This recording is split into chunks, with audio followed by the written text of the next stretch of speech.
Hi everyone, आज मैं आपके साथ में होली के त्यौहार के लिए 3 तरह के पापड़ और फ्राइम की रेसिपी को साथ में शेयर करूंगी। ये तीनों ही रेसिपीज़ एक से बढ़कर एक हैं। तो चलिए इन तीनों ही रेसिपीज़ को बनाना शुरू किया जाए। इस रेसिपी को बनाने के लिए आज हम पोहे का इस्तेमाल करेंगे। तो हमने इसके लिए 500 ग्राम पोहे को रात भर के लिए पानी में सोक कर दिया था और ये फूल करके क्वांटिटी में डबल हो गया है। आप इसे कम से कम रात भर के लिए या फिर 5-6 घंटे के लिए पानी में ज़रूर सोक कर दीजिएगा ताकि ये फूल करके अच्छे से सॉफ्ट हो जाए। जब इसे हम हाथों से मैश करेंगे तो ये अच्छे से मैश हो जाना चाहिए। भीगे हुए पोहे में अब हम ऐड करेंगे 1 टीस्पून फ्लेवर के लिए अजवाइन।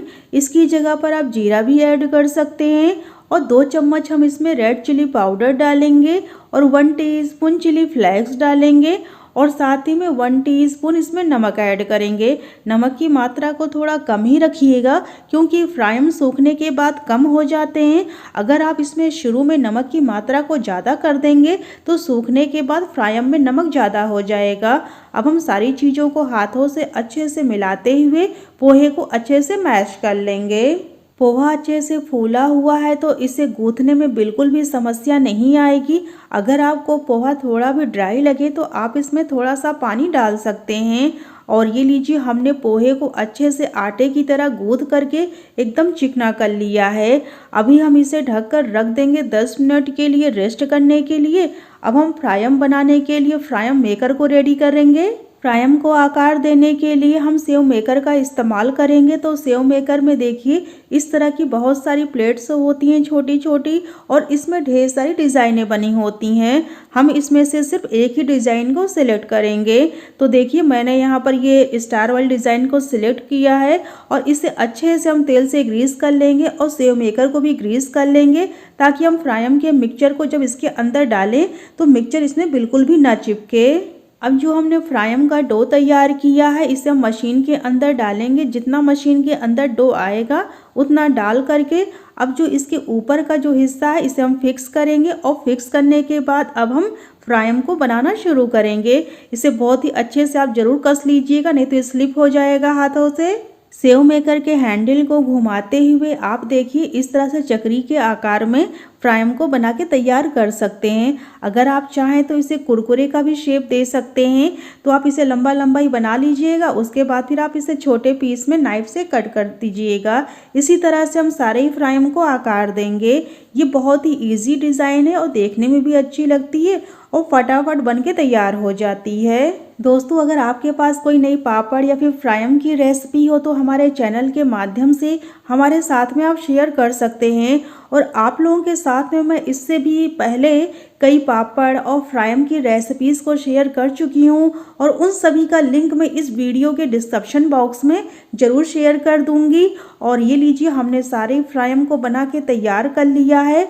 अब हम इन्हें कम से कम 2 दिन की धूप में ज़रूर सुखा लेंगे क्योंकि हमें इन फ्राइम को साल भर के लिए स्टोर करना है। अगर आपको इसे ज़्यादा दिन के लिए नहीं स्टोर करना है तो आप इसे पंखे की हवा में भी सुखा सकते हैं, पर पंखे की हवा में थोड़ा ज़्यादा टाइम लग जाता है। अगर आपके यहाँ धूप आती हो तो कोशिश करिएगा कि आप इसे धूप में ही बनाइएगा और धूप में ही सुखाइएगा। और ये लीजिए, हमने फ्राइम को 2 दिन की धूप में अच्छे से सुखा लिया है और ये सूख करके बढ़िया कड़क हो गए हैं। और ये सूखने के बाद देखिए साइज़ में भी कम हो गए हैं, लेकिन जब इन्हें हम तेल में तलेंगे तो इनका साइज़ फिर से बड़ा हो जाएगा। मैं आपको इन्हें तलने का तरीका भी बता दे रही हूँ कि इन्हें हमें तेल में किस तरह से तलना है। फ्राइम को तलने के लिए तेल अच्छा गर्म होना चाहिए, इस बात का आप ध्यान रखिएगा। अब हम थोड़े थोड़े फ्राइम तेल में डाल करके और इन्हें हम दबाते हुए फ्राई कर लेंगे। देखिए जब इन्हें हम तेल में डाल रहे हैं तो साइज़ में भी ये दुगने हो जा रहे हैं। इसी तरह से हमें इन फ्राइम को फ्राई करना है। साबूदाना फ्राइम को बनाने के लिए हमने 200 ग्राम साबूदाना को रात भर के लिए पानी में सोक कर दिया था और ये फूल करके क्वांटिटी में ज़्यादा हो गया है और अच्छे से सॉफ्ट हो गया है। जब इसे हम हाथों से मैश कर रहे हैं तो ये अच्छे से मैश हो जा रहा है। आप इसे कम से कम रात भर के लिए या फिर आप इसे 5 घंटे के लिए पानी में ज़रूर सोक कर दीजिएगा ताकि ये फूल करके अच्छे से सॉफ्ट हो जाए। अब हमें साबूदाना को पकाना है तो चलते हैं अब गैस की तरफ। साबूदाने को पकाने के लिए हम एक भारी तले की कढ़ाई का इस्तेमाल करेंगे। अगर आप चाहें तो भारी तले के पतीले का भी इस्तेमाल कर सकते हैं। अब हम इसमें साबूदाना को ट्रांसफ़र करेंगे और गैस की फ्लेम को हम लो पे रखेंगे। अब जो हमने एक कलछा लिया, इसी कलछे से हम इसमें 2 कलछा पानी डालेंगे। अगर हमें और पानी की आवश्यकता पड़ेगी तो हम इसमें बाद में और पानी ऐड करेंगे। ज़्यादा पानी इसमें डालने की ज़रूरत नहीं पड़ती है। पानी डालने के बाद अब हम इसमें ऐड करेंगे 1 टीस्पून नमक। नमक आप कम ही डालिएगा क्योंकि फ्राई सूखने के बाद कम हो जाते हैं। तो अगर आप इसमें नमक शुरू में ज़्यादा कर देंगे तो सूखने के बाद नमक भी ज़्यादा हो जाएगा। अब हम इसे धीमी आंच में बराबर चलाते हुए पका लेंगे। इन साबूदाना के फ्राइम को आप व्रत में भी बना के खा सकते हैं। तो आप अगर इसे व्रत के लिए बना रहे हैं तो आप इसमें सेंधा नमक ही डालिएगा। अब ये साबूदाना पक के तैयार हो गए हैं। इसे हमने लो फ्लेम पर ही पकाया है, मीडियम या हाई फ्लेम पे नहीं पकाया है। अब हम इस साबूदाना को हल्का सा ठंडा करेंगे और ठंडा करने के बाद अब हम इसमें ऐड करेंगे उबले हुए आलू। साबूदाना में आलू को आप मैश करके मत डालिएगा, इसे अच्छे से ग्रेट कर लीजिएगा। इसमें बिल्कुल भी गांठें नहीं रहनी चाहिए। आलू को हमने अच्छे से ग्रेट कर लिया है। आलू को डालने के बाद अब हम इसे साबूदाने के साथ में मिक्स कर लेंगे। और एक ज़रूरी बात यह है कि आप इस रेसिपी में ठंडे आलू का इस्तेमाल करिएगा, गरम आलू का इस्तेमाल बिल्कुल मत करिएगा। आलू को हाथों से अच्छे से साबूदाने के साथ में मिला लेंगे। अब ये फ्राइम का मिक्सचर तैयार हो चुका है, तो अब हम फ्राइम बनाना शुरू करेंगे। साबूदाना के फ्राइम को आकार देने के लिए हम साबूदाने की पॉलीथीन का इस्तेमाल कर रहे हैं। अगर आप चाहें तो दूध की जो थैलियां घर में आती हैं उनका भी इस्तेमाल कर सकते हैं, या फिर नमकीन के पैकेट, चाय पत्ती के पैकेट होते हैं, या फिर आप पाइपिंग बैग का भी इस्तेमाल कर सकते हैं। मिक्सचर को हम पॉलीथीन के अंदर भरेंगे और इसके साइड पर देखिए नीचे से हल्का सा हम कट लगाएंगे। ज़्यादा मोटा कट मत लगाइएगा, हल्का सा ही लगाइएगा। फ्राइम को फैलाने के लिए हम प्लास्टिक शीट का इस्तेमाल कर रहे हैं। इससे हमें तेल या घी से ग्रीस करने की भी आवश्यकता नहीं है। अगर आपके पास प्लास्टिक शीट नहीं है तो आप इसे साफ सूती कपड़े पर भी बना के तैयार कर सकते हैं। ये मिक्सचर काफ़ी ड्राई है, गीला नहीं है, तो सूती कपड़े पर भी आसानी से सूख के निकल जाएगा। फ्राइम को हम जलेबी के आकार में बना रहे हैं। अगर आप चाहें तो इसे रिंग का भी आकार दे सकते हैं, या फिर आपको जो भी डिज़ाइन आती हो अपने हिसाब से आप इसे बना सकते हैं। आप इसे कुरकुरे का भी शेप दे सकते हैं। इसी तरह से हमने सारे फ्राइम को बना के तैयार कर लिया है। थोड़े से हमने रिंग की शेप में भी बना लिए हैं। फ्राइम को आकार देने के बाद हम इसे 2 दिन की धूप में अच्छे से सुखा लेंगे कड़क होने तक।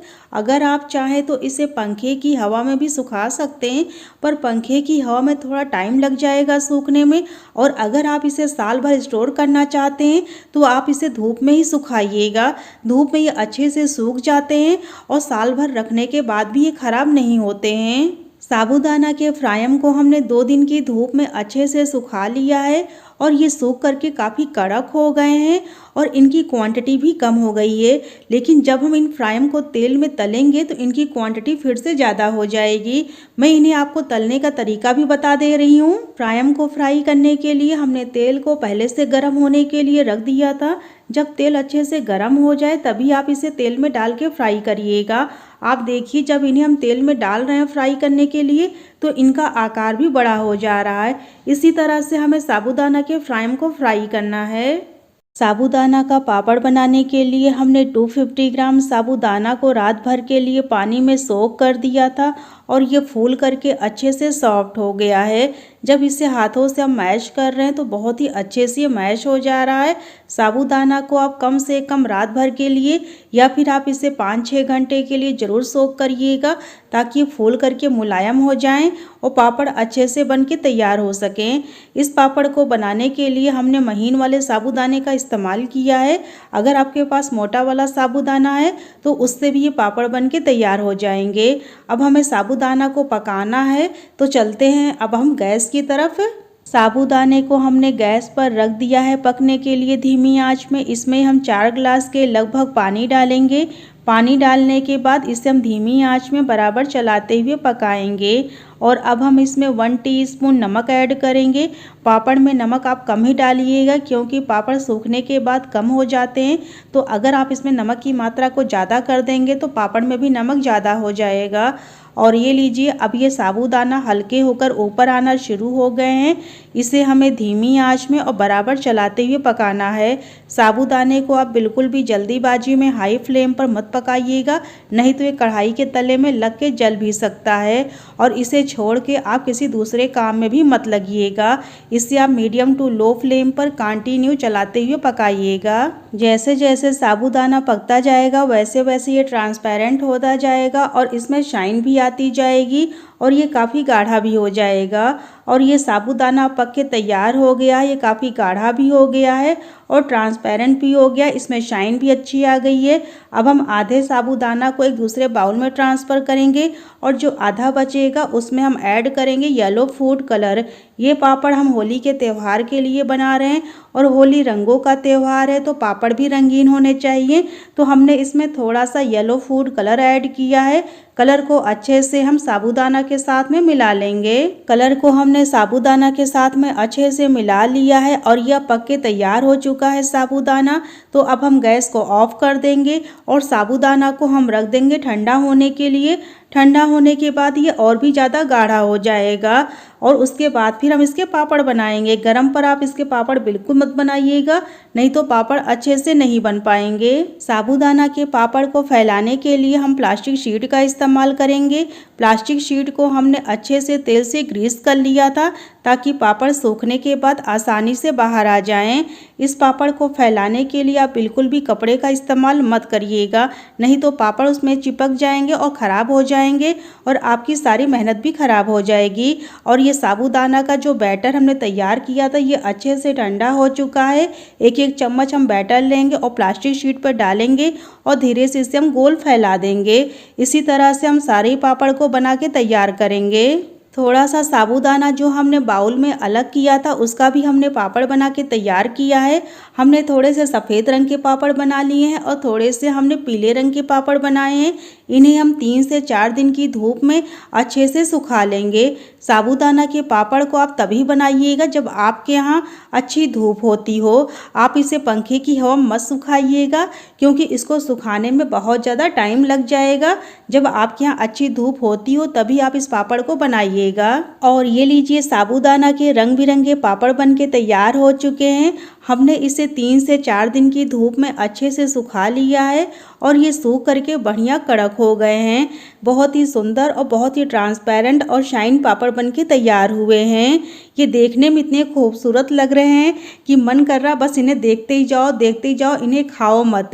मैं इन्हें तल के भी आपको दिखा दे रही हूँ कि तलने के बाद इनका टेक्सचर कैसे लगता है। साबूदाना के पापड़ को फ्राई करने के लिए तेल अच्छा गर्म होना चाहिए।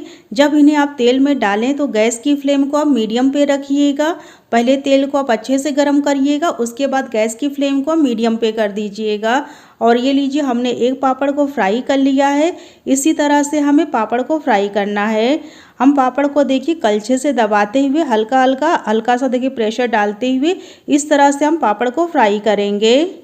सो गाइस पापड़ और फ्राइम की ये तीनों ही रेसिपीज़ यदि पसंद आई हो तो प्लीज़ इसे ज़्यादा से ज़्यादा अपनी फैमिली और फ्रेंड्स के साथ में ज़रूर शेयर कीजिएगा। साथ ही दोस्तों यदि आप हमारी रेसिपीज़ को हमारे यूट्यूब चैनल पे देखते हैं तो प्लीज़ चैनल को ज़रूर सब्सक्राइब कर लीजिएगा।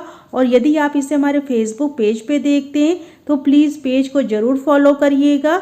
लिंक हमने इस वीडियो के डिस्क्रिप्शन बॉक्स में मेंशन कर दिया है।